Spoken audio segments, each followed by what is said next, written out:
আসসালামু আলাইকুম প্রিয় বন্ধুরা, কেমন আছো সবাই? আশা করি সবাই ভালো আছো। আমিও ইনশাল্লাহ ভালো আছি।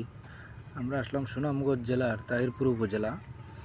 এটি হয়েছে নীলাদ্রি লেকের পাশে অবস্থিত। ডাম্পের বাজার বলা হয় এটাকে। এইখানে প্রতিদিন অনেক পর্যটক আসে ঘোরার জন্য, দেখার জন্য।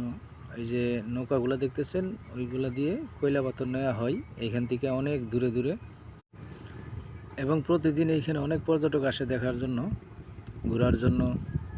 যারা যারা ঘুরতে ভালোবাসেন তারা অবশ্যই আসতে পারেন। উপরে যে পাহাড়টা দেখতেছেন ওইটা হলো ইন্ডিয়ার মেঘালয় রাজ্য। ওইখানে আসলে অনেক সৌন্দর্য, দেখার মতো অনেক সুন্দর। যারা যারা ঘুরতে ভালোবাসেন তারা অবশ্যই আসতে পারেন। এই ব্রিজটি হয়েছে ডাম্পের বাজার, তাহিরপুর উপজেলা। যারা ঘুরতে ভালোবাসেন তারা অবশ্যই আসতে পারেন। আমার চ্যানেলটা সাবস্ক্রাইব